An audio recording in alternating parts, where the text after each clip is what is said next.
Hello दोस्तों, तो आज की इस वीडियो में मैं आप लोगों के लिए मार्शल यूनिवर्स सीजन 5 को एक्सप्लेन करने वाला हूँ। लेकिन अगर अभी तक आप लोगों ने इसके पहले 4 सीजन्स नहीं देखे तो लिंक नीचे डिस्क्रिप्शन में होगा, जाकर चेकआउट कर लेना। तो जैसा कि सीजन 4 तक की कहानी में हम लोगों ने देख लिया कि लिनडोंग डिवोरिंग एंसेस्ट्रल सील को हासिल करने के लिए यहाँ एंशिएंट विल्डरनेस मोनामेंट आया हुआ था, जहाँ पर लिनडोंग को बेशक डिवोरिंग एंसेस्ट्रल सील तो नहीं मिलता, लेकिन वो उसके पुराने मालिक से जाकर मुलाकात करता है, जिस मास्टर ने यहाँ लिनडोंग को अपना आशीर्वाद दे दिया था। इसके बाद वोंगलिंग डिवोरिंग एंसेस्ट्रल सील को हासिल करने के लिए यिन पपेट सेट की तरफ जाता है, जिसके लीडर के साथ फाइट करते हुए आखिरकार वोंगलिंग ने वो एंसेस्ट्रल सील हासिल कर ली थी, जिसे पूरी तरीके से रिफाइन करना भी किसी चैलेंज से कम नहीं। लेकिन लिनडोंग की लगातार मेहनत के बाद आखिरकार उसने इस डिवोरिंग एंसेस्ट्रल सील को पूरी तरीके से रिफाइन कर लिया था, जो करने के बाद लिनडोंग यहाँ लिन क्लैन कंपटीशन के लिए बिल्कुल समय पर पहुंच जाता है। उसके रास्ते में जो भी दुश्मन आया वो उन सबको लगातार हराते रहा ताकि वो फाइनल राउंड तक पहुंच सके, जहां पर फाइनल राउंड में लिनडोंग का मुकाबला लिन लैंगटियान से हुआ और इन दोनों के दरमियान एक बहुत ही ज्यादा खतरनाक जंग चली। जो जंग इतनी ज्यादा खतरनाक थी कि लिन क्लैन के लीडर घबरा गए थे कि कहीं ये पूरी जगह कोलैप्स ना कर दे, इसलिए वो फौरन इस जंग को रोकते हुए लिनडोंग को विनर डिक्लेयर कर देते हैं, जो कि हिस्ट्री में पहली दफा हुआ था कि ब्रांच फैमिली का कोई वॉरियर लिन क्लैन कंपटीशन का चैंपियन बना हो। दूसरी तरफ यहाँ लिन क्लैन के सेक्ट लीडर भी लिनडोंग की खासियत पहचान गए थे, इसलिए वो उससे 100 एम्पायर्स वॉर के बारे में बताते हैं, जिस कंपटीशन में हिस्सा लेने के लिए सेक्ट लीडर ने लिनडोंग को एग्री कर लिया था और यहाँ से लिनडोंग अपने एक नए सफर पर रवाना हो जाता है। साथ ही साथ अभी तक लिनडोंग ने लिन लैंगटियान की जान भी तो नहीं ली थी, यानी कि उसका बदला भी अभी तक अधूरा था, जिस बदले को पूरा करने का मौका यकीनन इस कंपटीशन के दौरान लिनडोंग को मिल जाएगा।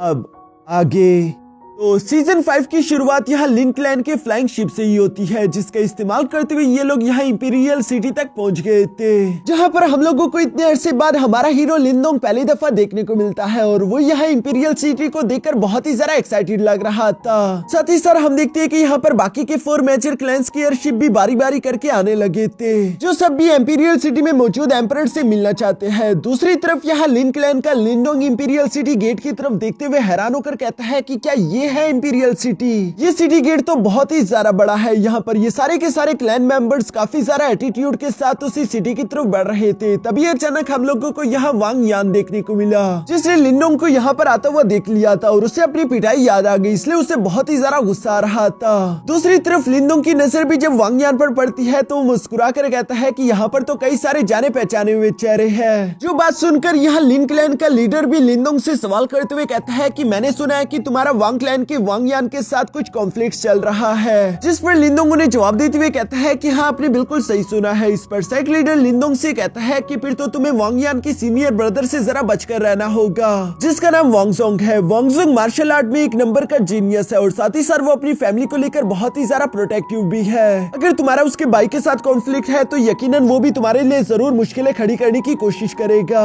लिनडोंग यहाँ पर सेक्ट लीडर को इन सारी इन्फॉर्मेशन के लिए तो शुक्रिया अदा करता है और बताता है कि मैं अपना ख्याल रखूंगा। दूसरी तरफ हम देखते हैं कि वांग क्लैन का लीडर जिसका नाम वांगली था वो काफी ज्यादा एरोगेंट है, क्योंकि दूसरे सेक्ट्स के 2 वॉरियर यहाँ उसे ग्रीट करने की कोशिश करते हैं, लेकिन वांगली ने तो उन्हें कोई भी जवाब ना दिया और वो उन्हें फुल टू फुल इग्नोर करते हुए आगे की तरफ बढ़ गया। जिसका दूसरी तरफ लिन क्लैन का लीडर इंट्रोडक्शन करवाते हुए बताता है कि ये दोनों वॉरियर काफी ज्यादा बेहतरीन है। इसमें पहले लड़के का नाम है डायुन, जो कि हेवनली ब्लेड सेक्ट से बिलोंग करता है, जबकि दूसरे लड़के का नाम है मानशेन। मानशेन बर्बेरियन किंग सेक्ट को बिलोंग करता है। ये दोनों ही सेक्ट्स न्यू राइजिंग सेक्ट है, इसलिए यहाँ पर वांग क्लैन ने इनकी बिल्कुल भी इज्जत नहीं करी। लेकिन मैं तो तुम लोगों को यही सजेस्ट करूंगा कि किसी भी हाल में इन दोनों को अंडर एस्टिमेट मत करना, क्योंकि ये दोनों बिल्कुल भी कोई नॉर्मल ऑर्डिनरी इंसान नहीं। जो सुनकर लिनडोंग और लिन लैंगटियान दोनों ही यस में जवाब देते हैं। यहाँ इन लोगों को इस तरह से बढ़ता हुआ देखकर वहाँ पर मौजूद कुछ लोगों की नजर लिन क्लैन की लिन लैंगटियान पर पड़ गई, जिसे देखते वो लोग आपस में बातें करते हुए कहते हैं कि देखो, ये तो वही लिन लैंगटियान ही है ना, जिसे एक नए लड़के लिनडोंग ने हरा दिया था। ये बात सुनकर तो लिन लैंगटियान को भी काफी ज्यादा गुस्सा आया। वो गुस्से के साथ उन्हें घूरता है, जिस पर तो वो दोनों ही आदमी काफी ज्यादा घबरा चुके थे। पर तभी अचानक किस्मत से यहाँ पर एम्परर की आर्मी पहुंच गई, जिनका जनरल यहाँ पर आने वाले हर एक क्लैन मेंबर को वेलकम करता है और साथ ही साथ वो उन सब लोगों को अपने साथ यूर मेजेस्टी की तरफ ले गया।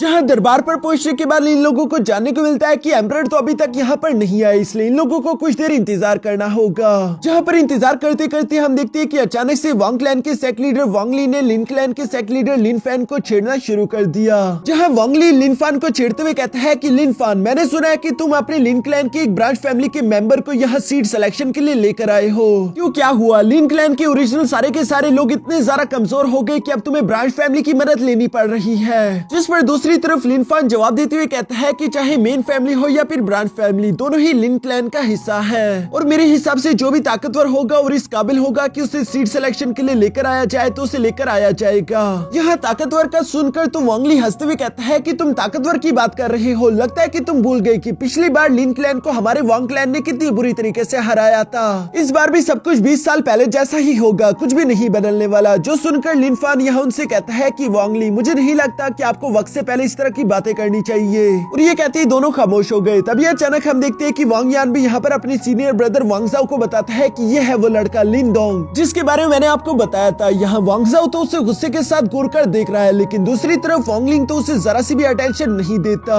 लेकिन चूंकि ये वांग लिंग का दुश्मन है, इसलिए लिन लैंगटियान उसे अच्छे से रिस्पेक्ट पेश करता है, क्योंकि दुश्मन का दुश्मन दोस्त हुआ। जहाँ वांग जाओ लिन लैंगटियान से सवाल करते हुए पूछता है कि आखिर तुम इस लड़के को हैंडल क्यों नहीं कर पाए। इस पर लिन लैंगटियान जवाब देते हुए कहता है कि बस सीनियर ब्रदर, तुम ऐसा समझ लो कि ब्रांच फैमिली की एक लड़की की किस्मत कुछ ज्यादा ही अच्छी हो गई थी जो यहाँ तक पहुँच गया। जिस पर वांग जाओ जवाब देते हुए कहता है कि अगर कंपटीशन के दौरान इसका सामना मुझसे हो गया, फिर इसकी किस्मत बिल्कुल अच्छी नहीं रहेगी, ये अनलकी हो जाएगा, क्योंकि इसने मेरी वांग फैमिली को बेइज्जत करने की हिम्मत करी है और इसे इसकी कीमत तो चुकानी ही होगी। यहाँ पर ये लोग इसी तरह की बातें कर रहे थे, लेकिन चूंकि लिन डोंग इन लोगों को जरा सी भी अटेंशन नहीं दे रहा था, इसलिए वांग यान को गुस्सा आ गया और वो भड़कते हुए कहता है कि क्या तुम्हें सुनाई नहीं दे रहा कि यहाँ पर सब तुमसे बात कर रहे हैं? मैं तुम्हें बता रहा हूँ, गलती से भी मेरे भाई के हाथों मत आ जाना, वरना तुम कुछ ले जाओगे। जो सारी बातें सुनकर वांग लिंग यहाँ वांग यान की तरफ देखते हुए कहता है कि ओए, क्या तुम बोल रहे थे? मुझे लगा कुत्ते भौंक रहे हैं, लेकिन चलो कोई बात नहीं। अगर तुम लोग ये ख्वाहिश रखते हो कि तुम लोग मेरे लिए मुश्किलें खड़ी कर सको, तो फिर मुझे तुम्हें रुलाने में मजा आएगा। जो सुनकर तो वांग यान गुस्सा होते हुए कहता है कि क्या कहा तुमने? तभी अचानक वांग सा उसके कंधे पर हाथ रखते उसे पीछे हटाकर आगे की तरफ आते हुए कहता है, लिन डोंग, अभी तुम इतने बड़े नहीं हुए कि तुम इस तरह की बड़ी बड़ी बातें कर सको। एक बार मेरे सामने आ जाओ, उसके बाद तुम्हें मेरी पावर का अंदाजा हो ही जाएगा। जो कहते यहाँ पर वांग साओ ने अपनी पावर्स अनलीश करना शुरू कर दी थी। दूसरी तरफ लिन डोंग भी उसकी आंखों में आंखें डालते हुए अपनी किलिंग इंटेंट को एक्टिवेट करते हुए कह रहा था कि मैं तो तुमसे लड़ने के लिए तैयार हूँ, जब भी तुम्हें लड़ने का मन हो आ जाना। जो देखकर यहाँ लिन लैंगटियान को तो काफी सारा मजा आ रहा था कि लिन डोंग ने आते ही अपने एक दुश्मन बना लिया, जबकि पीछे की तरफ मौजूद डाइयोन और मेंशन तो यहाँ लिन डोंग की ये हिम्मत देखकर उससे काफी सारे इंप्रेस हो गए थे। वो दोनों ही आपस में बातें करते हुए कहते हैं कि इस लड़के ने आते ही वांग साओ को चैलेंज कर दिया। मानना पड़ेगा कि इस लड़के में हिम्मत तो काफी है। यहाँ पर इससे पहले कि वांग साओ और लिन डोंग के दरमियान हाथापाई हो पाती, तभी अचानक एम्परर वहाँ पर आ गए, जिसकी वजह से इन दोनों को ही शांत होना पड़ता है और यहाँ पर सबके सब लोग ही एम्परर को देखकर उन्हें रिस्पेक्ट पेश करना शुरू हो गए। दूसरी तरफ वांग लिंग यहाँ पर एम्परर को रिस्पेक्ट पेश करते हुए अचानक से अपने मन में कहते हैं कि एम्परर तो ऑलरेडी निर्वाणा रेल्म की युवान 1 स्टार पर पहुंच चुके, जो कि हमारे क्लैन लीडर और इवन की वांग क्लैन की लीडर दोनों से ही कई ज्यादा पावरफुल है, क्योंकि वो दोनों अभी निर्वाणा रेल्म की इनिशियल स्टेज पर है। जहाँ पर दूसरी तरफ हम देखते हैं कि एम्परर ने भी यहाँ इन सब लोगों को वेलकम किया, जिस पर सब लोग उनका शुक्रिया अदा करते हैं। तभी अचानक वहाँ पर कुछ लोगों की नजर यहाँ एम्परर के साथ खड़े एक लड़के पर पड़ गई, जिसे देखते वो लोग आपस में बातें करते हुए कहते हैं कि ये तो थर्ड प्रिंस मो लिंग है ना। क्या सीट सिलेक्शन एग्जाम के लिए रॉयल फैमिली ने थर्ड प्रिंस को चूज किया है? दूसरी तरफ लिन डोंग भी यहाँ पर रॉयल फैमिली की मो लिंग को ही गौर से देखता जा रहा था। तभी अचानक उसके अंदर से मिस्टर डाउ की आवाज उसे सुनाई देती है, जो कि लिन डोंग से कह रहा था कि इस मो लिंग को कम समझने की गलती मत करना, क्योंकि इसकी ताकत वांग साओ से भी ज्यादा है। जो सुनकर तो लिन डोंग थोड़ा सा हैरान हो गया, क्योंकि मो लिंग देखने में तो अभी एक छोटा सा बच्चा लग रहा है। तभी अचानक एम्परर इन सब लोगों से कहते हैं कि चलो अब काम की बात करते हैं। जैसा कि तुम लोग जानते हो कि जल्दी 100 एम्पायर वार कंपटीशन शुरू होने वाला है, जिसमें हम अपने एम्पायर से सिर्फ 5 लोगों को ही बेच पाएंगे। ये सुनकर तो वहाँ पर मौजूद लोग आपस में बातें करते हुए कहते हैं कि क्या सिर्फ 5 मेंबर्स? इसका मतलब कि इस बार का ये सीट सिलेक्शन कंपटीशन काफी ज्यादा टफ होगा। इवन की 4 मेजर फैमिलीज के सारे मेंबर्स भी इस कंपटीशन में सिलेक्ट नहीं हो पाएंगे। दूसरी तरफ एम्परर यहाँ पर इन सब लोगों को बताता है कि सीट सिलेक्शन कंपटीशन के लिए मैंने फैसला किया है कि हम सारे के सारे पार्टिसिपेंट को 5 ग्रुप्स में डिवाइड करेंगे, जिन पांचों के पांचों ग्रुप में आपस में बैटल्स कराई जाएगी और हर एक ग्रुप में से सिर्फ एक ही मेंबर सिलेक्ट हो पाएगा, जिसका मतलब कि ये सीट सिलेक्शन कंपटीशन और भी ज्यादा टफ हो गया। इसलिए कई सारे लोगों ने तो ऑलरेडी हार मान ली थी, लेकिन एम्परर उन लोगों को समझाते हुए कहता है कि तुम लोगों को अपनी पूरी हिम्मत दिखानी चाहिए, हार मत मानो और अपनी पूरी कोशिश करो। हो सकता है कि वो एक मेंबर आप में से ही कोई हो। अभी के लिए मैं जानता हूँ कि आप लोगों ने एक लंबा सफर तय किया है, इसलिए आप लोग अपने अपने रूम्स में जाकर खाकर आराम कर लो, कल के दिन ही सीट सिलेक्शन कंपटीशन शुरू होगा। जो सुनकर सारे के सारे क्लैन मेंबर्स वहां से धीरे धीरे करके जाने लगे। वांग क्लैन का लीडर यहाँ पर जाते जाते अचानक लिन फेंग को दोबारा से ताना मारते हुए कहता है कि बस उम्मीद करो कि तुम्हारी किस्मत अच्छी हो और तुम्हारी लिन क्लैन के मेंबर्स हमारे वांग क्लैन के साथ एक ग्रुप में ना आ जाए, वरना अगले 20 साल तक तुम लोग दोबारा से रोते रहोगे, क्योंकि हमें हराना लगभग नामुमकिन है। जो कहती वो हंसते हंसते यहाँ से चले गए। इसके बाद लिन क्लैन का सेक्रेटरी लीडर यहाँ पर लिनडोंग और लिन लैंगटियान से कहता है कि क्या तुम दोनों ने सुना, तुम दोनों को इस बात को मेक श्योर करना होगा कि अगर गलती से भी तुम लोग वांग क्लैन के ग्रुप में चले गए तो इस बार तुम उन्हें जीतने नहीं दे सकते, वरना अगले 20 साल तक ये लोग हम पर इसी तरह से हंसते रहेंगे। जिस पर लिनडोंग और लिन लैंगटियान जवाब देते हुए कहता है कि आप बिल्कुल फिक्र ना करें। सेक्रेटरी लीडर के जाने के बाद लिन लैंगटियान यहाँ लिनडोंग को भी धमकी देते हुए कहता है कि अगर हम दोनों एक ही ग्रुप में आ गए तो मैं तुम पर जरा सा भी रहम नहीं दिखाऊंगा। जिस पर लिनडोंग जवाब देते हुए कहता है कि हाँ, मैं भी बिल्कुल ऐसा ही करने वाला हूँ। यहाँ सारे के सारे क्लैन मेंबर्स के जाने के बाद एम्परर अपने बेटे मोलिंग से भी सवाल करते हुए पूछते हैं कि मोलिंग, तुमने सारे के सारे अपने ओपिनियंस को तो देख लिया, क्या तुम कॉन्फिडेंट हो कि तुम इन्हें हरा पाओगे? जिस पर मोलिंग जवाब देते हुए कहता है कि फादर आप बिल्कुल फिक्र ना करें, बेशक लिन लैंगटियान और वांग सेंग थोड़ी बहुत मुश्किल तो क्रिएट कर सकते हैं, लेकिन अगर फिर भी मेरा उनके साथ सामना हो गया तब भी मैं उन्हें पूरी तरीके से हरा दूंगा। जो सुनकर एम्परर दोबारा थर्ड प्रिंस से सवाल करते हुए पूछते हैं कि और लिनडोंग के बारे में तुम क्या सोचते हो, क्योंकि उसने भी अभी हाल ही में काफी ज्यादा फेम हासिल किया। जिस पर मोलिंग जवाब देते हुए कहता है कि नहीं, मैं उसे कुछ खास नहीं समझता। इस पर एम्परर उसे जवाब देते हुए कहते हैं कि नहीं, तुम्हें लिनडोंग को अंडर एस्टिमेट नहीं करना चाहिए, क्योंकि वो ब्रांच फैमिली का होकर भी यहाँ तक पहुँच गया, तो मुझे पूरा यकीन है कि उसमें जरूर कुछ न कुछ तो स्पेशल होगा ही। जो सुनकर मोलिंग जवाब देते हुए कहता है कि ठीक है फादर, मैं उस पर भी अच्छे से नजर रखूंगा। अब इसके बाद हम लोगों को नेक्स्ट डे मॉर्निंग का सीन दिखाया जाता है, जहाँ पर सारे के सारे क्लैन मेंबर्स अरीना में इकट्ठा हो चुके थे। यह इन सब लोगों के सामने एक फायरबॉल भी मौजूद था, जिसके बारे में एम्परर कहते हैं कि मैं चाहता हूँ कि तुम सब लोग अपनी स्पिरिट एनर्जी यहाँ इस फायरबॉल के अंदर इंजेक्ट कर दो, ताकि ये तुम लोगों को डिफरेंट डिफरेंट ग्रुप्स में डिवाइड कर सके। यहाँ पर ये सुनकर सारे के सारे क्लैन मेंबर्स ने बिल्कुल ऐसा ही किया, जहाँ वो अपनी एनर्जी को इस फायरबॉल के अंदर इंजेक्ट करने की कोशिश करते हैं। दूसरी तरफ हम देखते हैं कि उस फायरबॉल ने भी वहाँ पर 5 डोर्स ओपन कर दिए, जिस हर एक पोर्टल वाले दरवाजे के ऊपर उन क्लैन मेंबर्स के वॉरियर का नाम लिखा हुआ था, जो कि इस कॉम्पिटिशन में हिस्सा लेंगे। और बिल्कुल लॉटरी के हिसाब से इन लोगों को अलग अलग ग्रुप्स में बांट दिया गया, जहाँ पर कोई भी क्लैन के मेंबर एक ग्रुप में नहीं थे, बल्कि वो सारे के सारे अलग अलग ग्रुप्स में गए हुए थे, ताकि वो एक दूसरे की मदद ना कर सके। साथ ही साथ एम्परर यहाँ पर इन लोगों को बताता है कि तुम सब लोगों को अपने अपने नाम के दरवाजे को चूज करके उसके अंदर जाना होगा, जहाँ तुम सब ग्रुप वाले लोगों के दरमियान आपस में फाइट होगी। आखिरी में सिर्फ 2 ही लोग बचेंगे और इन दोनों को एक दूसरे से फाइट करनी होगी, ताकि सिर्फ एक ही वॉरियर पीछे की तरफ बढ़ सके। और इसी तरह हर एक ग्रुप में से सिर्फ एक एक वॉरियर को सिलेक्ट कर लिया जाएगा। टोटल 5 वॉरियर बनेंगे, जो कि हमारे एम्पायर को हंड्रेड्स एम्पायर वॉर में प्रेजेंट कर सके। यहाँ लिनडोंग देखता है कि उसका ग्रुप तो वांग जाओ के साथ बन चुका था, इसलिए लिन लैंगटियान उस पर हंसते हुए कहता है कि लिनडोंग, लगता है कि तुम्हारी किस्मत उतनी भी अच्छी नहीं, क्योंकि वांग जाओ इस वक्त यहाँ का सबसे ज्यादा पावरफुल वॉरियर है। दूसरी तरफ हम देखते हैं कि एम्परर ने भी आखिरकार सीट सिलेक्शन कंपटीशन को ऑफिशियली शुरू करवा दिया, जहाँ एम्परर इन सब लोगों से कह रहे थे कि अपने नाम वाले अरीना के अंदर जाकर इंटर हो जाओ। थर्ड प्रिंस यहाँ पर अपने फादर की इजाजत लेकर सबसे पहले एक पोर्टल के अंदर इंटर हो जाता है, जिसे देखकर बाकी के मेंबर्स ने भी बारी बारी करके अपने अपने पोर्टल को चूज करना शुरू कर दिया। अब आखिर में सिर्फ यहाँ लिनडोंग और लिन लैंगटियान ही बचे थे, जिन्हें देखकर मास्टर लिन फेंग उनसे कहते हैं कि अब हमारी पूरी की पूरी क्लैन की जिम्मेदारी तुम दोनों की ही कंधों पर है, इसलिए अपनी पूरी जान लगा देना। जिसके बाद हम देखते हैं कि लिनडोंग और लिन लैंगटियान भी अपने अपने पोर्टल के अंदर चले गए, जहाँ पर हम देखते हैं कि बाहर की तरफ एम्परर और सारे के सारे क्लैन लीडर इसी कंपटीशन के रिजल्ट का इंतजार कर रहे थे, जबकि अंदर की तरफ आखिरकार फाइट होना शुरू हो गई थी, जहाँ पर हम देखते हैं कि डायुन, मानशेन, लिन लैंगटियान, लिनडोंग, मोलिंग, वांग जेंग, किनशी, ये सारे के सारे बहुत ही ज्यादा पावरफुल वॉरियर्स थे, जो कि बाकी के भी गिने चुने वॉरियर्स के साथ फाइट करते हुए धीरे धीरे करके उन्हें हराते जा रहे थे। यहाँ लिनडोंग का मुकाबला तो हुआयुन सेट के एक लड़के फिंग से हो रहा था, जहाँ वो लिनडोंग को देखकर उससे खुद को इंट्रोड्यूस करवाते हुए बताता है कि लिनडोंग, मैंने तुम्हारा बहुत सारा नाम सुना है, तुमसे फाइट करने के लिए तो मैं बहुत ही सारा बेताब हूँ। जो कहती है फिंग ने तीसी के साथ यहाँ लिनडोंग पर हमला करने के लिए आगे की तरफ बढ़ना शुरू कर दिया था, जहाँ पर रास्ते में बढ़ते उसने अपने कई सारे क्लोज भी बना लिए। दूसरी तरफ हम लिनडोंग को देखते हैं, जिसे हवा में जम करते फौरन अपने गोल्डन थंडर स्पीयर ड्रैगन को बाहर निकाल लिया था, और वो अपने थंडर ड्रैगन का इस्तेमाल करते हुए फौरन से फिंग पर हमला कर देता है, जिसकी वजह से उसके सारे के सारे क्लोन तो वहीं पर गायब हो जाते हैं। जबकि फिंग को भी एहसास हो गया था कि वो लिनडोंग का मुकाबला नहीं कर सकता, इसलिए फिंग खुद को बचाकर वहां से भागना चाहता था। लेकिन दूसरी तरफ लिनडोंग तीसी के साथ मूव करते हुए फौरन से यहाँ फिंग पर हमला करते हुए उसे वहीं पर हरा देता है, जिसकी वजह से पोर्टल के ऊपर से फिंग का नाम मिट जाता है। और हुआयुन क्लैन के लीडर को ये बात मालूम हो गई कि फिंग हार गया, इसलिए वो बहुत ज्यादा उदास हो गए थे। लेकिन लिन क्लैन के लीडर को ये सब देखकर बहुत बहुत ही ज्यादा खुशी हो रही थी क्योंकि उनके दोनों ही डिसाइपल्स अभी तक कंपटीशन में टिके हुए थे, जबकि एम्परर भी सारे के सारे पोर्टल्स को काफी ज्यादा गौर से देख रहे थे। यहाँ पर देखते ही देखते ऑलमोस्ट हर एक ग्रुप में से सिर्फ 2 ही लोग पीछे बचे हैं, जो दोनों ही हर एक ग्रुप के सबसे ज्यादा पावरफुल वॉरियर्स थे। और अभी असली कंपटीशन शुरू होगा,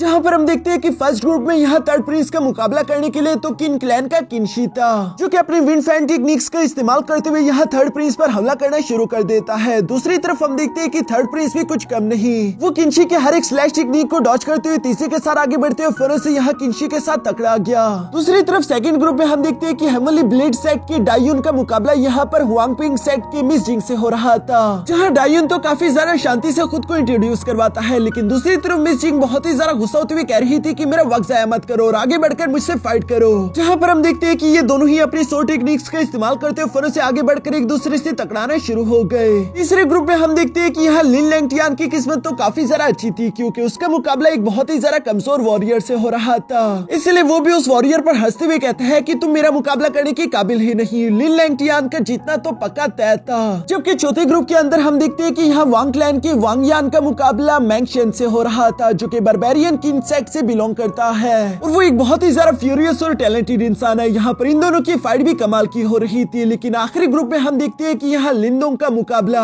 वांग जाओ से होने वाला है क्योंकि ये दोनों अपने ग्रुप में आखिरी बचे हुए थे। जहाँ वांग जाओ लिंदोंग की तारीफ करते हुए कहता है कि मैंने तुम्हारे फाइटिंग स्किल्स देख लिए, कहना पड़ेगा कि तुम इतने भी ज्यादा बेकार नहीं। जो सुनकर दूसरी तरफ लिंदोंग जवाब देते हुए कहता है कि चलो अच्छा हुआ कि तुम्हें नजर तो आया, जिस पर वांगजिंग दोबारा लिंदोंग से कहता है कि वैसे मैं तुम्हें पहले ही वार्न कर देना चाहता हूँ कि जब मैं एक बार फाइट करना शुरू कर दूं तो मैं होल्ड बैक बिल्कुल नहीं करता, जिस पर वांगलिंग उसे जवाब देते हुए कहता है कि ठीक है फिर आगे बढ़ो। जो सुनकर अचानक से हम देखते हैं कि वांगसिंग ने फौरन से अपनी पावर्स एक्टिवेट करते हुए हवा में जंप कर दिया, जहां एक साथ ही हम देखते हैं कि उसने अपने वांग क्लैन की गोल्डन पिलर टेक्निक का इस्तेमाल करते हुए वांगलिंग पर हमला करने की कोशिश करी, जो देखकर दूसरी तरफ लिंदोंग भी अपने मन में कहता है कि वाओ ये भी मैनिफेस्टेशन स्टेज के इनिशियल लेवल का वॉरियर है, बिल्कुल मेरी तरह। ये कहती है लिंदोंग तेजी के साथ जंप करते हुए फौरन से अपने पंचेस के इस्तेमाल करते हुए उन गोल्डन पिलर्स को डिस्ट्रॉय कर चुका, और वो यहाँ पर बताता है कि असल में ये गोल्डन पिलर टेक्निक कैसे परफॉर्म करते हैं, क्योंकि लिंदोंग ने भी ये टेक्निक वांग क्लैन से ही चुराई हुई थी, जो देखकर वांगजेंग को तो काफी ज्यादा गुस्सा रहा था। इसलिए वो भी अपनी एनर्जी अटैक को रेडी करते हुए फौरन से इस गोल्डन पिलर पर हमला करके उसे डिस्ट्रॉय कर देता है। दूसरी तरफ हम देखते हैं कि लिंदोंग भी अब हवा में उड़ते हुए यहाँ वांगजोंग के सामने आ गया था, जहाँ वो वांगजेंग से कहता है कि मुझे लगता है कि अब तुम्हें अपनी फुल स्ट्रेंथ का इस्तेमाल करना चाहिए, क्योंकि कहीं ऐसा ना हो कि तुम मुझसे हार जाओ, उसके बाद तो सारे के सारे लोग तुम पर तू करेंगे कि वांग क्लैन का एक जीनियस मुझ जैसे नॉर्मल इंसान से हार गया।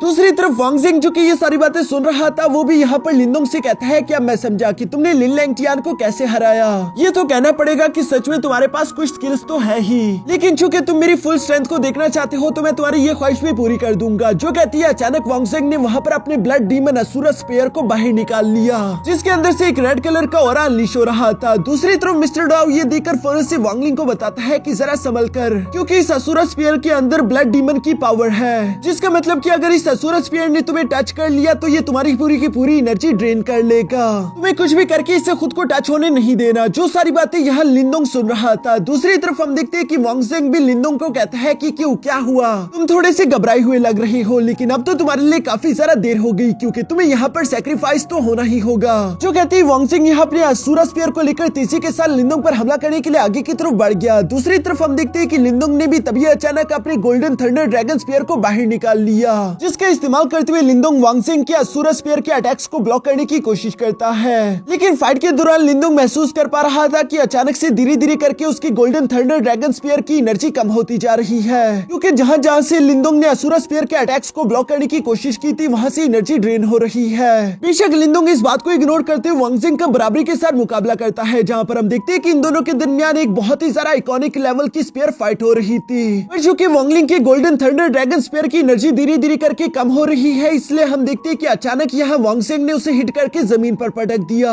जो देखकर लिंदोंग हैरानगी के साथ अपने स्पेयर की तरफ देखता है, जिस पर ब्लड डीमन की कर्स एनर्जी लगी हुई थी। और ऊपर की तरफ से वांगजिंग भी यहाँ लिंदोंग को यही कह रहा था कि अभी भी तुम्हारे पास वक्त है, हार मान लो, क्योंकि बेशक अगर तुम्हारे पास ये हाई लेवल का स्पिरिट स्पेयर है, पर इसके बावजूद भी तुम मेरे ब्लड डीमन के कर्स को नहीं हटा सकते, और ये स्पेयर धीरे धीरे कचरे से जरा कुछ भी नहीं बचेगा। जो सारी बातें सुनकर अचानक से दूसरी तरफ हम देखते हैं कि लिंदोंग एक बार फिर से फाइट करने के लिए खड़ा हो गया, जहाँ पर उसने अपनी डिवोरिंग एंसेस्ट्रल सील के ब्लैक होल टेक्निक का इस्तेमाल किया, और इस ब्लैक होल के अंदर वो सारी की सारी कर्स एनर्जी खींच लेता है, जिस वजह से लिंदोंग की गोल्डन थंडर अंदर ड्रैगन स्पीयर की पावर वापस से रिस्टोर हो गई और वो एक बार फिर से फाइट करने के लिए तैयार हो गया, जो देखकर दूसरी तरफ वांग जिंग को तो अपनी आंखों पर यकीन ही नहीं आ रहा था, क्योंकि आज से पहले उसके सामने ऐसा कोई भी कुछ नहीं कर पाया। इसलिए हम देखते हैं कि वांग जिंग ने गुस्से में आकर फौरन अपने असुर आई टेक्निक का इस्तेमाल करते हुए यहाँ एक लेजर से तेजी के साथ लिंदोंग पर हमला बोल दिया, जिसे ब्लॉक करने के लिए दूसरी तरफ हम देखते हैं कि लिंदोंग भी अपने पास से जियानवू हेवनली प्रिजन पीक ट्रेजर बाहर निकाल लेता है, जो कि आसानी के साथ उस अटैक से लिंदोंग को डिफेंड कर लेता है। ये देखकर वांग जिंग और भी ज्यादा हैरान होते हुए कहता है कि ये तो लिन क्लैन का हेवनली प्रिजन पीक है, आखिर तुम इसके मास्टर कैसे बन गए, क्योंकि ये तो किसी को भी अपना मास्टर एक्सेप्ट नहीं करता था। जो सुनकर दूसरी तरफ वांग लिंग भी फौरन से हवा में उसके सामने आ जाता है, जहाँ पर वो वांग जिंग से कह रहा था कि बस खेलना बहुत हो गया, तुमने जितना मजा करना था उतना कर लिया, मेरी बारी। और ये कहती है अचानक से लिंदोंग अपने हेवनली प्रिजन पीक को उठाते हुए फौरन से यहाँ वांग जिंग पर थ्रो कर देता है, जिस पर तो वांग जिंग घबरा गया, क्योंकि वो जानता है कि ये ट्रेजर हजारों लाखों किलो टन का है। इसलिए हम देखते हैं कि उसने भी फौरन से अपनी फुल पावर अनलीश कर ली, जहां वो इस सारी एनर्जी को असुर ब्लड सोल टेक्निक में कन्वर्ट करते हुए फौरन से उस ट्रेजर पर हमला करके उसे रोकने की कोशिश करता है। ये वांग जिंग की सबसे पावरफुल टेक्निक थी और इसी वजह से हम देखते हैं कि वहां पर एक बहुत बड़ा एनर्जी ब्लास्ट हो गया था, जिस ब्लास्ट के इफेक्ट के कारण हम देखते हैं कि बाहर की तरफ उस पोर्टल वाले दरवाजे के ऊपर से यहाँ लिंदोंग और वांग जिंग दोनों का इनाम मिट गया, जो देखकर मास्टर लिनफेंग तो परेशान हो गए थे। लेकिन एम्परर उन्हें समझाते हुए कहते हैं कि शायद लिंदोंग और वांग जिंग के दरमियान एक बहुत ही ज्यादा इंटेंस बैटल चल रहा है, जिस वजह से इस अरीना की एनर्जी सेंसर पूरी तरीके से डिस्ट्रॉय हो गई। यहाँ पर ये सुनकर तो वांग क्लैन का लीडर खुश होते हुए कह रहा था कि ये जरूर वांग जिंग नहीं किया होगा, क्योंकि उसका ब्लड डीमन असुरा स्पीयर बहुत ही ज्यादा पावरफुल है। लिंदोंग तो वांग जिंग को नहीं हरा सकता, इवन कि लिन लैंगटियान भी वांग जिंग का मुकाबला नहीं कर सकता। यहाँ जब वांग ली ये सब कह ही रहा था, तभी अचानक हम देखते हैं कि वहाँ पर सबसे पहले लिन लैंगटियान ही उस पोर्टल वाले दरवाजे से बाहर निकल कर आ जाता है, क्योंकि उसके बाकी के सारे ग्रुप मेंबर्स हार चुके थे, अब सिर्फ आखिर में लिन लैंगटियान ही बचा हुआ था, जो देखकर लिन क्लैन के लीडर को तो काफी ज्यादा खुश हुई, जबकि बाकी के सब लोग भी यहाँ लिन लैंगटियान के बारे में ही बात कर रहे थे। तभी अचानक हम देखते हैं कि सेकंड पोर्टल के अंदर से मोलिंग भी निकलकर बाहर आ गया, क्योंकि वो भी अपने ग्रुप का विनर था, जो देखकर सब लोग हैरान होते हुए कहते हैं कि थर्ड प्रिंस किनशी से तो थोड़ा कम पावरफुल था, लेकिन इसके बावजूद भी वो किनशी से जीत गया। सच में थर्ड प्रिंस ने साबित कर दिया कि उनकी रॉयल फैमिली कमाल की है। तभी अचानक हम देखते हैं कि यहाँ तीसरे पोर्टल के अंदर से डायुन भी निकल कर आ जाता है, जबकि उसी के साथ साथ चौथे पोर्टल के अंदर से मानशियन भी निकल कर आ गया, जिसने वांगयान को भी हरा दिया है। ये देखकर तो सब लोगों को काफी जरा हैरानगी हुई, क्योंकि डायुन और मानशियन तो 4 मेजर सेक्ट से भी नहीं, लेकिन फिर भी इन दोनों जीनियसेस ने कर दिखाया। अब यहाँ पर सिर्फ आखिरी पोर्टल की बारी थी, जो कि फाइनल स्पॉट होगा, और वांग क्लैन के सेक्ट लीडर को लग रहा था कि यकीनन वांग जिंग इस फाइनल स्पॉट को जीतेगा। लेकिन दूसरी तरफ यहाँ अरीना में हम देखते हैं कि लिंदोंग के उस हेवनली प्रिजन पीक के अंदर तो वांग जिंग बुरी तरीके से धंस चुका था, जो कि एक बार फिर से अपने पैरों पर खड़े होते हुए कहता है कि लिंदोंग तुम इस हेवनली प्रिजन पीक के मास्टर तो बन गए, लेकिन ये मत सोचना कि तुम मुझे हराने की ताकत रखते हो। हालांकि वो पहले ही इंजर्ड था, लेकिन फिर भी वो यहाँ लिंदोंग के सामने बड़ा बनने की कोशिश कर रहा था, जो देखकर दूसरी तरफ हम देखते हैं कि लिंदोंग ने फिर से अपनी ग्रेविटी डोमेन टेक्निक एक्टिवेट कर ली, जिसके पावर को वो धीरे धीरे बढ़ाते हुए यहाँ वांग जिंग को घुटनों पर लाने की कोशिश करता है। हम देखते हैं कि वांग जिंग को बहुत ही ज्यादा तकलीफ हो रही थी, लेकिन फिर भी वो किसी भी हाल में हार नहीं मानना चाहता था, क्योंकि वो लिंदोंग से हारकर खुद की बेइज्जती नहीं करवा सकता। इसलिए हम देखते हैं कि वांग जिंग ने एक फॉरबिडन टेक्निक का इस्तेमाल किया, जिसे ब्लड डीमन वर्ल्ड डिस्ट्रॉयर कहते हैं। इस टेक्निक के दौरान बेशक वांग जिंग को भी काफी बुरी इंजरीज होगी, लेकिन वो फिलहाल सिर्फ जीतने का ही सोच रहा था। इसलिए हम देखते हैं कि इस world destroyer blood demon technique का इस्तेमाल करते हुए यहाँ वांग लिंग के हेवनली प्रिजन पीक को वहाँ से दूर पटक देता है, जिसे लिंदोंग को फौरन अपने पास वापस रखना पड़ा। जबकि साथ ही साथ हम देखते हैं कि दूसरी तरफ वांग जिंग ने अपनी उसी world destroyer blood demon technique का इस्तेमाल करते हुए लिंदोंग पर भी हमला कर दिया था, और साथ ही साथ वो गुस्सा होते हुए कहता है कि अब मरो, जो देखकर दूसरी तरफ लिंदोंग समझ गया था कि जरूर ये वांग जिंग की सबसे ज्यादा पावरफुल टेक्निक होगी, और इसे ब्लॉक करने के लिए हम देखते हैं कि दूसरी तरफ लिंदोंग ने भी अपने हेवनली सेलेस्टियल फिंगर टेक्निक को एक्टिवेट कर लिया,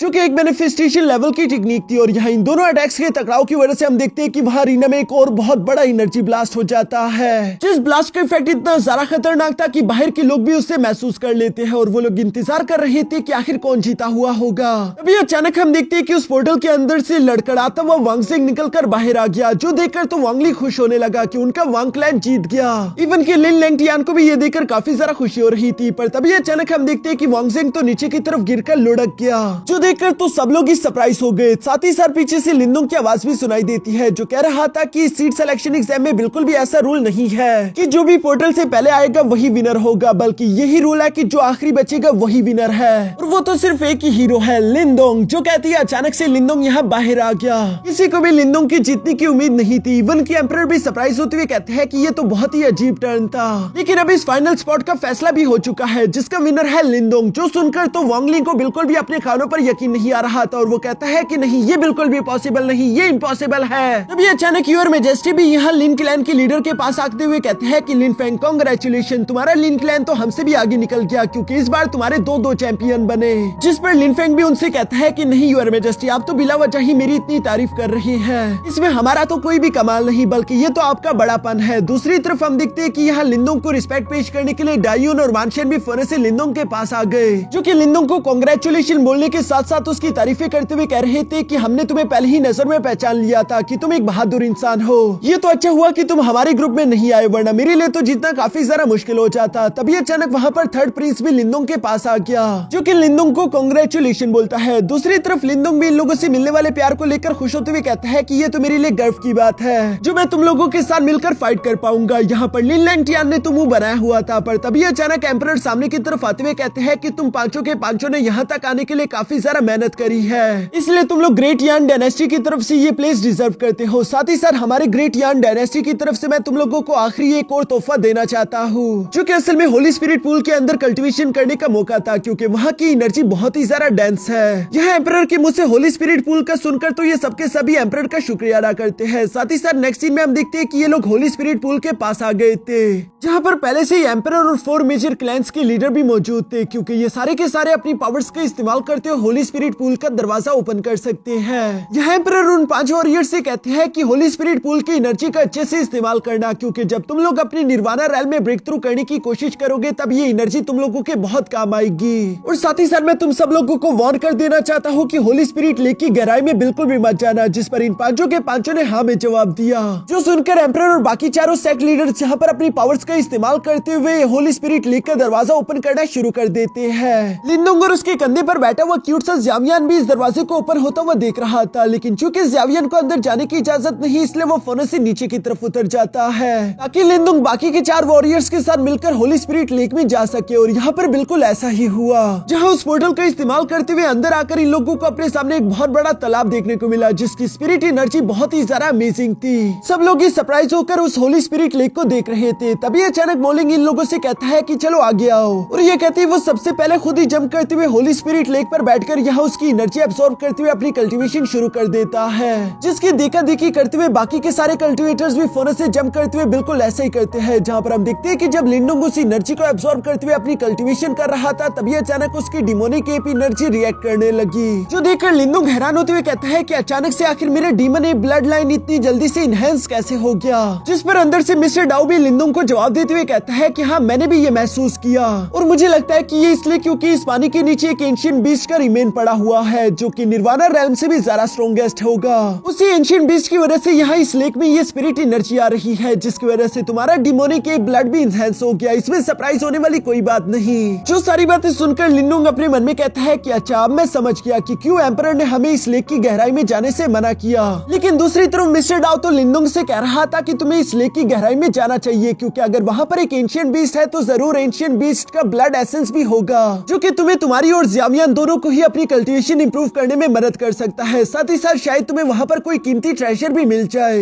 यहाँ पर मिस्टर डाउ की ये सारी बातें सुनकर तो लिंडोंग काफी ज्यादा खुश हो जाता है, और वो साथ ही साथ नीचे जाने के लिए भी अब इंटरेस्टेड हो गया था। तभी अचानक लिंडोंग की नजर वही पास में मौजूद लिन लैंगटियान पर पड़ जाती है, जो कि उस पानी के अंदर जाने लगा है। ये देखकर लिंडोंग समझ गया कि शायद इसको भी लेक के नीचे मौजूद उस एंशिएंट बीस्ट के रिमेन के बारे में मालूम हो चुका है। इसलिए मिस्टर डाउ लिंडोंग से कह रहा था कि हमें लिन लैंगटियान से पहले नीचे जाना चाहिए, जिस बात से तो लिंडोंग भी एग्री करता था। इसलिए वो जितना तेजी से हो सके यहाँ उस लेक की गहराई में जाने लगा। थर्ड प्रिंस इन दोनों को ही पानी के नीचे की तरफ जाता हुआ देखकर अपने मन में सोचने लगा कि पता नहीं ये दोनों अब क्या करने का सोच रहे हैं। दूसरी तरफ लेक की गहराई में हम देखते हैं कि लिन लैंगटियान ने देखा कि उसके पीछे पीछे लिंडोंग भी आ रहा है। इसलिए हम देखते हैं कि उसने फौरन से अपनी पावर्स को एक्टिवेट करते हुए लिंडोंग पर हमला करने की कोशिश करी। जिन फ्लेम अटैक्स को ब्लॉक करने के लिए लिंडोंग अपने गोल्डन पिलर का इस्तेमाल करता है। साथ ही साथ हम देखते हैं कि उसने फौरन से अपने गोल्डन थंडर ड्रैगन स्पीयर को भी बाहर निकाल लिया था, जिसका इस्तेमाल करते हुए वो लिन लैंगटियान पर हमला करना शुरू कर देता है। यहाँ पर लिन लैंगटियान और लिंडोंग दोनों के दरमियान ही आपस में पानी के अंदर फाइट हो रही थी।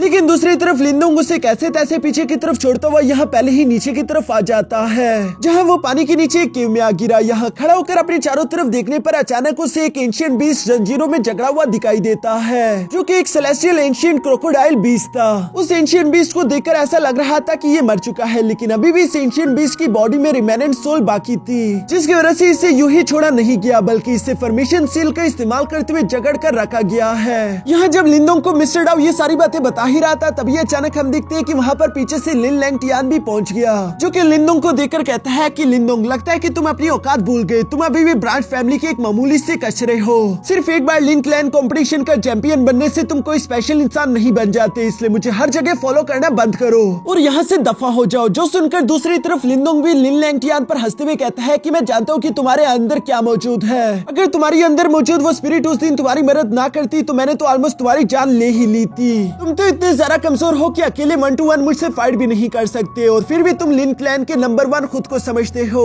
यहाँ लिंदोंग की ये सारी बेइज्जती सुनकर लिन लैंगटियान को तो काफी ज्यादा गुस्सा आ रहा था। तभी अचानक हम देखते हैं कि उसके आसपास एक डिमोनिक ऑरा इकट्ठा होना शुरू हो गया, जबकि साथ ही साथ एक आवाज सुनाई देती है जो कह रहा था कि लिन लैंगटियान, चूंकि अब इसको मेरे बारे में मालूम हो चुका है तो छुपने का कोई फायदा नहीं। जो कहती है यहाँ लिंदोंग के सामने एक डिमोनिक स्पिरिट समन हो जाती है, जिसे देखते हुए लिंदोंग कहता है कि मैंने सुना था कि जब कुछ पावरफुल कल्टिवेटर्स की फिजिकल बॉडी डिस्ट्रॉय हो जाए तब भी वो अपनी स्पिरिट बॉडी को बचा कर रख सकते हैं, और इसके बाद वो इसी मौके की तलाश में होते हैं कि कब उन्हें दोबारा से रीबर्थ करने का मौका मिल सके। हमें यहाँ पर जानने को मिलता है कि स्पिरिट का नाम मुशी है, जो कि लिंदोंग को देखकर कहता है कि अच्छा, तो तुम्हें ये इन्फॉर्मेशन जिसने दी मैं जानता हूँ कि वो भी तुम्हारी बॉडी के अंदर मौजूद है, क्यों ना तुम उसे भी अपनी बॉडी से बाहर बुला लो ताकि मैं उससे भी एक बार मुलाकात कर सकूं। जो सुनकर तो मिस्टर डाउ खुद ही यहाँ पर बाहर आ जाता है, जिसे देखकर मुशी कहता है कि ये तो एक स्पिरिट बीस्ट है। साथ ही साथ वो यहाँ पर लिन लैंगटियान से कहता है कि तुम जाओ और उस एंशिएंट बीस्ट का ब्लड एसेंस इकट्ठा करने की कोशिश करो, तब तक मैं स्पिरिट बीस्ट को जान से मारकर अपनी कल्टीवेशन को और ज्यादा इंक्रीज करता हूँ। और ये कहती है मुशी मिस्टर डाउ की तरफ देखते हुए कहता है कि चलो बी बीस्ट, बच्चे बच्चे की तरफ मेरे पास आ जाओ ताकि मैं तुम्हें खाकर अपनी कल्टीवेशन को बढ़ाऊं। यहाँ दूसरी तरफ मिस्टर डाउ भी उसकी बातें सुनकर फौरन से मुशी के साथ फाइट करने के लिए आगे की तरफ बढ़ चला, जहाँ वो आगे की तरफ जाते हुए कहता है कि अफसोस की बात है, मुझे नहीं लगता कि अभी तुम इस काबिल हुए हो कि तुम मुझे एब्सॉर्ब कर सको।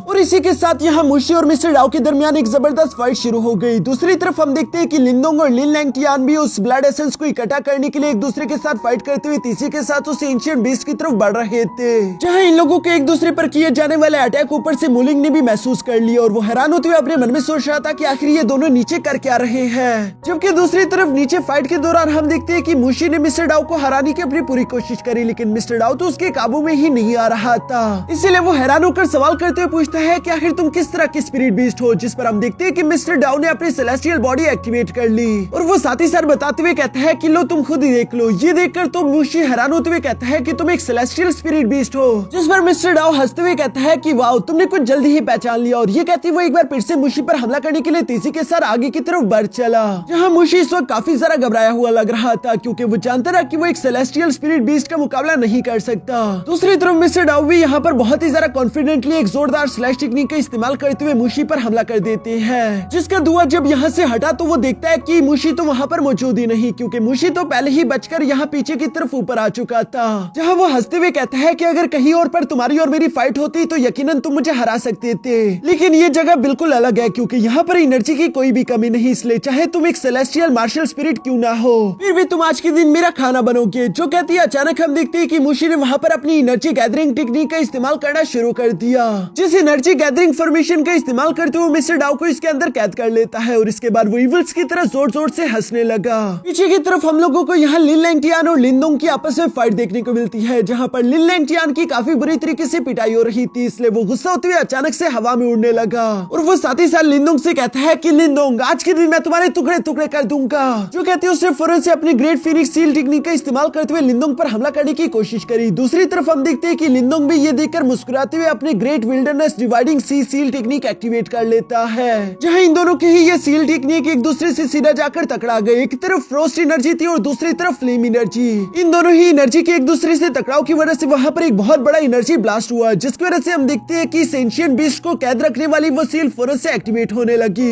इसलिए ये देखकर लिंदोंग और लिन लैंगटियान दोनों ही परेशान हो गए थे। पीछे की तरफ हम देखते हैं कि मुशी, जिसने यहाँ पर मिस्टर डाउ को कैद करके रखा हुआ था और साथ ही साथ वो इविल्स की तरह हंस रहा था, और साथ ही वो मिस्टर डाउ से कहता है कि चलो अब मेरा खाना बनने के लिए तैयार हो जाओ। पर तभी अचानक मिस्टर डाउ ने अपनी फुल पावर एक्टिवेट कर ली, जिसके इस्तेमाल करते हुए काफी आसानी के साथ खुद को उस फॉर्मेशन से आजाद कर लेते हैं, और साथ ही साथ वो यहाँ मुशी के सामने आते हुए कहते हैं कि तुम मिस्टर डाउ को हरा सको, अभी के लिए तुम इतने ज्यादा ताकतवर नहीं हुए, इसलिए खुद को ज्यादा ही ओवर एस्टिमेट करना बंद करो। यहाँ ये दोनों जब आपस में इसी तरह की बातें कर रहे थे तभी अचानक इन लोगों को उसी ब्लास्ट का झटका देखने को मिला। इसलिए ये फौरन से लिनडोंग और लिन लैंगटियान के पास वापस आ जाते हैं, जहाँ पर मिस्टर डाउ लिनडोंग से कह रहा था कि लड़के अगर हम लोग इसी तरह से यहाँ पर फाइट करते रहे तो ये पूरी की पूरी फॉर्मेशन ब्रेक हो जाएगी और ये एंशिएंट बीस्ट आजाद हो जाएगा। इसलिए अभी के लिए रुकने में ही भलाई है। जो सारी बातें सुनकर लिनडोंग यहाँ लिन लैंगटियान से कहता है कि तुमने सुना ना, मुझे लगता है कि मिस्टर डाउ ठीक कह रहा है। अगर हम दोनों लगातार यूं ही इसी तरह से फाइट करते रहे तो ये रिमेनेंट सोल पूरी तरीके से आजाद हो जाएगा और ये कंट्रोल खो देगा।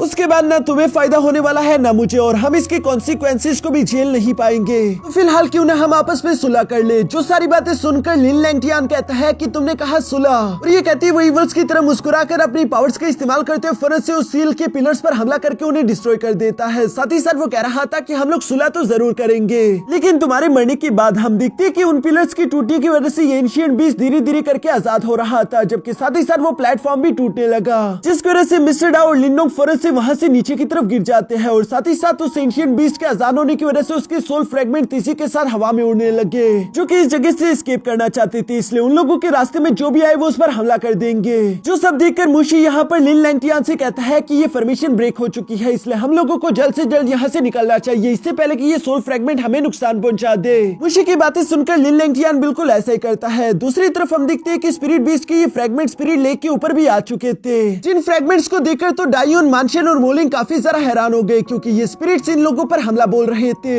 जहां मोलिंग उन स्पिरिट फ्रेगमेंट के अटैक्स को डॉज करते हुए अपने साथियों से कहता है कि चाहे कुछ भी हो जाए हम इन स्पिरिट फ्रेगमेंट को यहाँ से आजाद होने नहीं दे सकते, इसलिए हमें इन्हें यहीं पर रोककर डिस्ट्रॉय करना होगा। जो सुनकर ये तीनों बिल्कुल ऐसे ही करने लगे, वरना इन लोगों की इंपीरियल सिटी पूरी तरीके से तबाह बर्बाद हो जाएगी। बाहर की तरफ हम देखते हैं कि एम्परर को भी इस बात का एहसास हो गया था कि किसी ने एंशिएंट बीस्ट को आजाद कर दिया है। जो जानकर तो लिन क्लैन के लीडर उनसे कहते हैं फिर तो हमें जल्दी से जल्दी अंदर जाकर उन बच्चों को बचाना होगा, क्योंकि वही तो हमारा फ्यूचर है। लेकिन एम्परर उन्हें जवाब देते हुए कहते हैं कि नहीं, हम इस सील को छोड़कर कहीं पर भी नहीं जा सकते। फिलहाल हम लोगों को कुछ भी करके उन सोल बीस्ट के फ्रेगमेंट्स को अंदर ही कैद करके रखना होगा ताकि कम से कम नुकसान हो। किन क्लैन का लीडर सवाल करते हुए पूछता है कि क्या आप अपने थर्ड प्रिंस के बारे में नहीं सोच रहे, वो तो आपका बेटा है ना। जिस पर एम्परर अपने दिल पर पत्थर रखते हुए कहते हैं कि अगर उन लोगों को 100 एम्पायर वार में सर्वाइव करना है तो उन्हें इस चैलेंज से भी गुजरना होगा। ये दुनिया ही ऐसी है कि यहाँ पर सिर्फ ताकतवर लोग ही सर्वाइव कर पाए। इसके बाद सीन शिफ्ट होकर यहाँ अंडरग्राउंड में मौजूद लिनडोंग पर आ जाता है, जो कि ऊंचाई से गिरकर बेहोश हो चुका था। पर तभी अचानक मिस्टर डाउ से होश में लाते हुए कहता है कि चलो भी उठो लिनडोंग। लिनडोंग उठकर देखता है कि ये भी एक प्लेटफॉर्म जैसी ही जगह थी, जहाँ पर उसके चारों तरफ लावा ही लावा मौजूद था,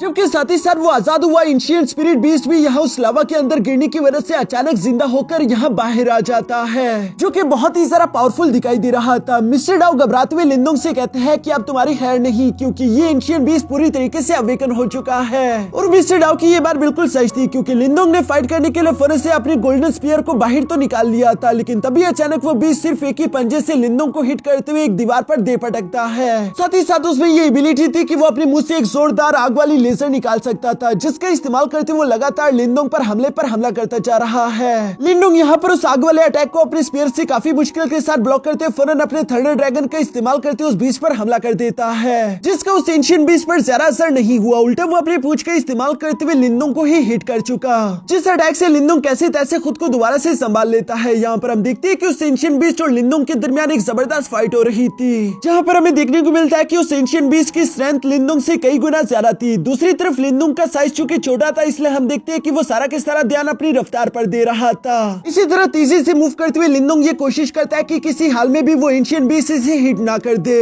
जबकि साथ ही साथ लिनडोंग भी अपने स्पेयर का इस्तेमाल करते हुए छोटे मोटे हमले उस एंशिएंट बीस्ट पर करने की कोशिश करता है, लेकिन इन अटैक्स का कोई भी फायदा नहीं। इसलिए मिस्टर डाउ यहाँ पर लिनडोंग को समझाते हुए कह रहा था कि तुम्हारे ये मामूली अटैक इस बीस्ट का कुछ भी नहीं बिगाड़ पाएंगे, हमें कुछ और सोचना होगा। जिस पर लिनडोंग उससे सवाल करते हुए कहता है कि कुछ और क्या, मुझे तो कुछ भी समझ नहीं आ रहा। और ये कहती है लिनडोंग ने अपने स्पेयर को लेकर तीसी के साथ उस एंशिएंट बीस्ट की कमर पर हमला कर दिया, जहाँ पर हम देखते हैं कि उस एंशिएंट बीस्ट की सोल पर अटैक होने की वजह से उसे काफी ज्यादा तकलीफ हुई। ये देखकर मिस्टर डाउ के दिमाग में एक जबरदस्त आइडिया आ गया था। वो लिनडोंग से कहता है कि हमें किसी तरह भी करके इस एंशिएंट बीस्ट की बॉडी से उसकी सोल निकालनी होगी, उसके बाद हम इसे हरा सकते हैं। तुम एक काम करो, तुम किसी तरह से भी इसका ध्यान भटकाने की कोशिश करो ताकि मुझे मौका मिल सके और इसकी सोल को मैं इसकी बॉडी से बाहर निकाल दूं। लेकिन दूसरी तरफ हम देखते हैं कि वो एंशिएंट बीस्ट तो किसी गॉडजिला की तरह काम कर रहा था, जिसके सामने लिनडोंग एक चूंटी के बराबर है। पर फिर भी लिनडोंग हिम्मत दिखाते हुए मिस्टर डाउ के कही मुताबिक बिल्कुल ऐसा ही करता है, जहाँ पर हम देखते हैं कि उसने एंशिएंट बीस्ट का ध्यान अपनी तरफ खींच खींच लिया था। जिस मौके का फायदा उठाकर फौरन से मिस्टर डाओ भी यहाँ पर उस एंशिएंट बीस्ट के पीछे आ जाता है और उसने अपने सोल कैप्चरिंग टेक्निक का इस्तेमाल करते उसकी बॉडी से सोल खींचना शुरू कर दिया,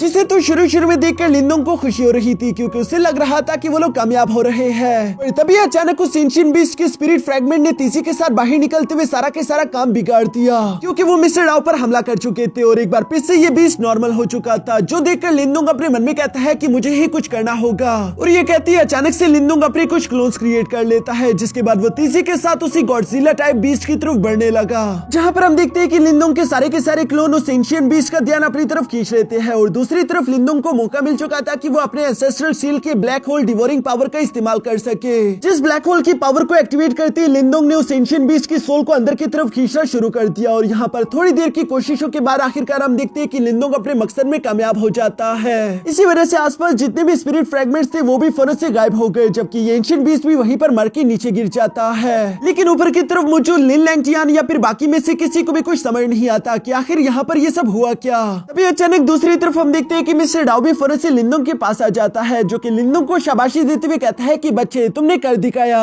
लेकिन तुम ठीक तो हो ना। जिस पर लिंदोंग उसे जवाब देते हुए कहता है कि हाँ मैं ठीक हूँ, बस सिर्फ इस एंशिएंट स्पिरिट बीस्ट की सोल को एब्सॉर्ब करते हुए थोड़ा सा थक गया। यहाँ जब वो ये सब कह ही रहा था तभी अचानक इन लोगों को उस एंशिएंट बीस्ट का माथा चमकते हुए दिखाई देता है, जिसके अंदर से एक ट्रेजर निकलते हुए तीसी के साथ बाहर आ गया। इस ट्रेजर स्फीयर को देखकर तो मिस्टर डाओ खुश होते हुए कहता है कि लिंदोंग क्या तुम देख पा रहे हो। जो सुनकर लिंदोंग ने भी फौरन से वो स्फीयर ट्रेजर अपनी तरफ खींच लिया और वो इसे देखते हुए कहता है कि ये तो एक स्पिरिचुअल ट्रेजर है। मिस्टर डाओ भी उस स्फीयर को काफी गौर से देखते हुए कहता है कि यकीनन इस एंशिएंट सेलेस्टियल क्रोकोडाइल ने इसे अपनी पूरी जिंदगी लगाकर बनाया होगा। ये सुनकर तो लिंदोंग हैरान होते हुए कहता है कि क्या बीस्ट भी इस तरह के स्पिरिचुअल ट्रेजर बना सकते हैं, आज तक मैंने ऐसी बात कभी नहीं सुनी। जिस पर मिस्टर डाओ से समझाते हुए कहता है कि ऑर्डिनरी बीस्ट तो ऐसा नहीं कर सकते, लेकिन चूंकि ये एक एंशिएंट सेलेस्टियल क्रोकोडाइल था और इसके रिमेनेंट सोल में भी काफी ज्यादा पावर थी, तो हाँ बेशक ऐसे एक पावरफुल बीस्ट के लिए स्पिरिचुअल ट्रेजर क्राफ्ट करना कोई भी मुश्किल काम नहीं। लिंदोंग भी अपने इस न्यू स्पेयर ट्रेजर को देखकर खुश होते हुए कहता है कि ये यकीनन एक अर्थ ग्रेड का स्पेयर वेपन होगा,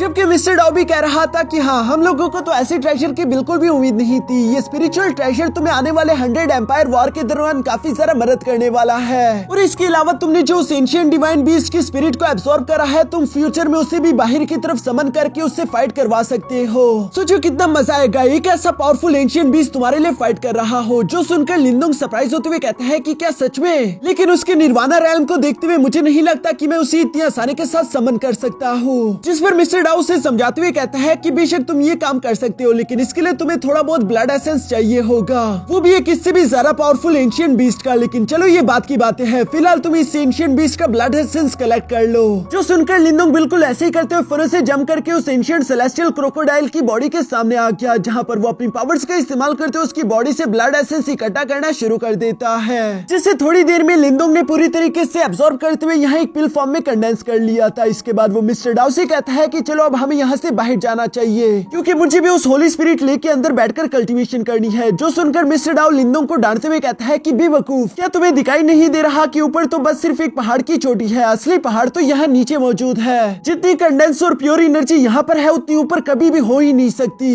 जो सुनकर लिंदोंग मुस्कुराते हुए कहता है कि पता नहीं मैं कब से इतना बेवकूफ हो गया, और इसके बाद वो वहीं पर बैठकर अपनी कल्टीवेशन शुरू कर देता है। ऊपर की तरफ हम देखते हैं कि लिन लैंगटियान भी थोड़ी देर में यहाँ पानी से बाहर आ गया था, जिससे मोलिंग सवाल करते हुए कहता है कि नीचे आखिर क्या हुआ। और यही सेम सवाल होली स्पिरिट पूल से बाहर आने के बाद एम्परर ने भी लिन लैंगटियान से किया था, जहाँ लिन लैंगटियान झूठ बोलते हुए कहता है कि मैं और लिंदोंग दोनों ही पानी के गहराई में गए थे, मुझे लगा कि वो भी मेरी तरफ वहाँ पर सिर्फ इसलिए जा रहा है ताकि वो ज्यादा एनर्जी कंज्यूम कर सके, लेकिन ऐसा नहीं था। वो तो मुझे मारने के इरादे में था, इसलिए उसने मुझ पर जानलेवा हमला करना शुरू कर दिए। इवन कि मैंने उसे समझाने की कोशिश भी करी थी कि ऐसा मत करो, इसकी वजह से इस एंशिएंट बीस्ट की सील टूट जाएगी, लेकिन उसने मेरी बात नहीं सुनी और ताकत की लालच में उसने एंशिएंट बीस्ट की सील तोड़ दी, जिसकी वजह से वो दोनों ही नीचे मौजूद लावा में गिरकर मारे गए। ये सुनकर बाकी के तीनों क्लैन लीडर्स तो यहाँ लिंदोंग को बुरा भला कहना शुरू कर देते हैं कि वो एक नंबर का कमीना था, उसने इस पूरी की पूरी इंपीरियल सिटी को दाव पर लगा दिया। साथ ही साथ वो यहाँ पर उसके सेक्ट लीडर को भी डांटते हुए कह रहे थे कि इसकी कीमत तुम्हें चुकानी होगी,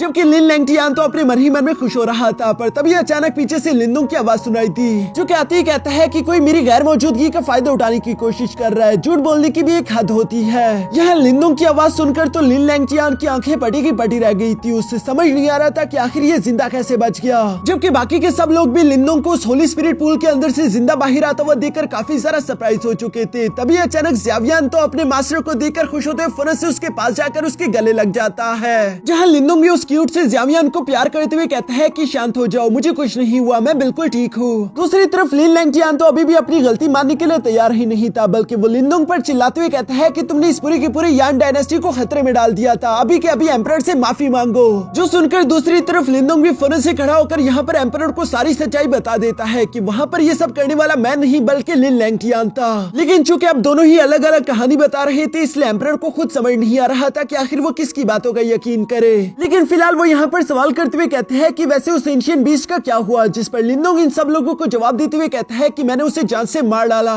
जो सुनकर तो सब लोग ही शौक हो गए। वांग ली उसकी बात का यकीन ना करते हुए कहता है कि हम आखिर तुम पर यकीन कैसे कर ले, तुम इतने भी पावरफुल नहीं कि एक एंशिएंट बीस्ट को जान से मार सको। जो सुनकर दूसरी तरफ वांग ली ने मुस्कुराते हुए फौरन से वही ट्रेजर बाहर निकाल लिया जिसे बोन स्पीयर कहते हैं, जो कि उस एंशिएंट बीस्ट की मौत का सबूत था। यहाँ पर लिन लैंगटियान को तो ये देखकर काफी ज्यादा गुस्सा आ रहा था कि उसके हाथ से इतना कीमती ट्रेजर चला गया। लेकिन एम्परर ये देखकर जोर जोर से हंसने शुरू हो गए, क्योंकि वो लिनडोंग से बहुत ही ज्यादा इंप्रेस हो चुके हैं। वो लिनडोंग से कहते हैं कि लिनडोंग, तुम जानते नहीं कि तुमने हमारे ग्रेट यान डायनेस्टी पर कितना बड़ा एहसान कर दिया। इस एंशिएंट बीस्ट की वजह से हमारी रॉयल फैमिली 100 साल से बहुत ज्यादा परेशान थी। और ये कहते हुए वो 100 साल पहले की कहानी बताना शुरू हो गए, जहाँ इस एंशिएंट सेलेस्टियल क्रोकोडाइल ने यहाँ यान डायनेस्टी पर हमला बोल दिया था। कई सारे पावरफुल कल्टिवेटर ने मिलकर उसे मारने की कोशिश करी। इवन की सुपर सेट की भी कई सारे वॉरियर्स इस काम में हिस्सा ले चुके थे, लेकिन फिर भी इस काम में कोई कामयाब नहीं हो पा रहा था। इसलिए उन लोगों ने कैसे तैसे करके इस एंशिएंट बीस्ट को कैद करते हुए इस पुल के नीचे रख दिया, जहाँ ये लोग उम्मीद कर रहे थे कि शायद कभी न कभी तो ये एंशिएंट बीस्ट मारा जाएगा। लेकिन दूसरी तरफ रॉयल फैमिली को हमेशा इसके आजाद होने की परेशानी लगी रहती थी, और लिनडोंग ने आखिरकार वो परेशानी हमेशा हमेशा के लिए खत्म कर दी। इसलिए वो लिनडोंग का शुक्रिया अदा कर रहे थे, जिस पर लिनडोंग मुस्कुराकर जवाब देते हुए कहता है कि मैं तो बस सिर्फ लकी था।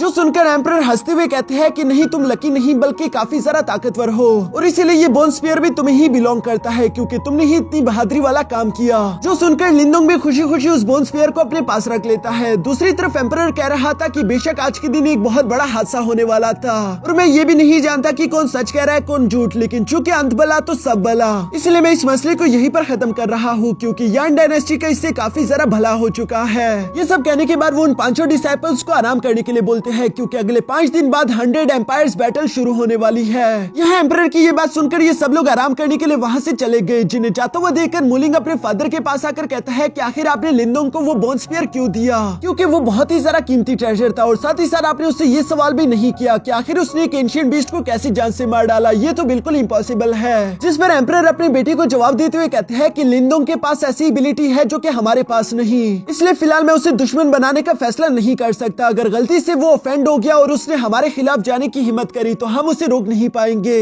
बल्कि उल्टा मुझे इस लड़के लिनडोंग में ग्रेट पोटेंशियल दिखाई दे रहा है, जो कि 100 एम्पायर्स वॉर में हमारे काम आएगा। इसलिए जितना हो सके लिनडोंग को अपना दोस्त बनाने की कोशिश करो। अपने फादर की ये सारी बातें सुनकर मोलिंग जवाब देते हुए कहता है कि ठीक है फादर, जैसा आप कहो। यहाँ इसके बाद हम लोगों को रात का सीन दिखाया जाता है, जहाँ पर हम देखते हैं कि लिनडोंग ने जो एंशिएंट बीस्ट की बॉडी से ब्लड एसेंस इकट्ठा किया हुआ था, उसमें से वो थोड़ा सा ज़्यावियन की बॉडी में इंजेक्ट कर देता है, जिसकी वजह से ज़्यावियन की बॉडी के आसपास काफी ज्यादा एनर्जी इकट्ठा हो चुकी थी। लिनडोंग तो उसके लिए परेशान हो रहा था, क्योंकि ज़्यावियन काफी समय से बिल्कुल ऐसे ही खड़ा है। लेकिन मिस्टर डाउ से समझाते हुए कहते हैं कि फिक्र मत करो, इस फुलिश टाइगर को कुछ नहीं होगा। ये एनर्जी ज़्यावियन की बॉडी के आसपास सिर्फ इसलिए क्योंकि वो उस ब्लड एसेंस को एब्सॉर्ब करने की कोशिश कर रहा है, ताकि वो इसके इस्तेमाल करते हुए खुद के लेवल को ब्रेक थ्रू कर सके और साथ ही साथ खुद की बॉडी को इवॉल्व कर सके। एक बार ये सारे के सारे ब्लड एसेंस को एब्सॉर्ब कर ले, उसके बाद हमारा टाइगर और भी ज्यादा पावरफुल हो जाएगा। जो सुनकर लिनडोंग खुश होते हुए कहता है कि सच में फिर तो अच्छा हुआ, हम लोग मौत को छूकर इतने करीब से वापस लौटे हैं। लेकिन ये सफर इतना ज्यादा बेकार नहीं गया, क्योंकि इससे हमें बहुत सारा फायदा हुआ। मिस्टर डाउ यहाँ पर लिनडोंग को बताता है कि ज़्यावियन के पास म्यूटेशन ब्लड लाइन है, इसलिए तुम जितना इसे ब्लड एसेंस खिलाओगे ये उतना ज्यादा ताकतवर होता रहेगा, इसलिए तुम्हें इसके लिए और भी ज्यादा ब्लड एसेंस लाने चाहिए। जो सारी बातें सुनकर लिनडोंग सवाल करते हुए कहता है कि वैसे मैंने सुना है कि अगर एक बीस्ट निर्वाणा रेल्म तक पहुंच जाए तो वो ह्यूमन फॉर्म अचीव कर सकता है, क्या ये बात सच है? जिस पर मिस्टर डाउ जवाब देते हुए कहता है कि हाँ, अगर इस फुलिश टाइगर ने किसी तरीके से निर्वाणा ट्राइबोल्यूशन को पास कर लिया तो तब हो सकता है कि ज़्यावियन ह्यूमन फॉर्म को अचीव कर ले, लेकिन तब भी ये एक बुद्धू टाइगर ही रहेगा। इसके बाद मिस्टर डाउ यहाँ पर लिनडोंग को भी कल्टीवेशन करने के लिए बोलता है, क्योंकि वो उसे बता रहा था कि 100 एम्पायर वॉर्स में तुम्हारे खिलाफ जो एनिमीज होंगे वो काफी ज्यादा खतरनाक है, इसलिए तुम्हें और ज्यादा मेहनत करनी चाहिए। इवन की लिन लैंगटियान को भी आज के दिन तुम्हारी वजह से जो नुकसान हुआ उसकी वजह से वो तुमसे बदला लेने के लिए वापस जरूर आएगा। लिनडोंग इस बात को अच्छे से समझता था, पर साथ ही साथ वो अपने मन में यहाँ किंगजी को याद कर रहा था। सकता क्योंकि 100 एम्पायर्स वार में वो उससे भी जाकर मिल सकता है। यहाँ लिंदोंग की याद करने पर सीन शिफ्ट होकर दूर कहीं मौजूद मिस किंगजी पर आ गया, जो कि अपने मास्टर से मिलने के लिए आई हुई थी। दूसरी तरफ किंगजी की मास्टर उसे 100 एम्पायर वार बैटलफील्ड में जाने के लिए बोलती है क्योंकि जल्दी वहाँ पर कंपटीशन शुरू होने वाला है। और दूसरी तरफ किंगजी की मास्टर को वहाँ पर कुछ अनयूजुअल एक्टिविटी देखने को मिली, इसलिए वो इन्वेस्टिगेशन करने के लिए किंगजी को वहाँ पर भेज देती है। जो ऑर्डर सुनकर मिस किंगजी जवाब देते हुए कहती है कि जैसा मास्टर चाहे। ये कहती है मिस किंगजी फन से उस एंशिएंट बैटलफील्ड की तरफ रवाना हो गई। और यहाँ इसी के साथ हमारा ये एपिसोड भी यहीं पर खत्म हो जाता है। दोस्तों उम्मीद करता हूँ कि आप लोगों को ये लॉन्ग वीडियो पसंद आई हो। अगर वीडियो अच्छी लगी तो प्लीज वीडियो को लाइक कर देना और एक प्यारा सा कमेंट भी कर देना।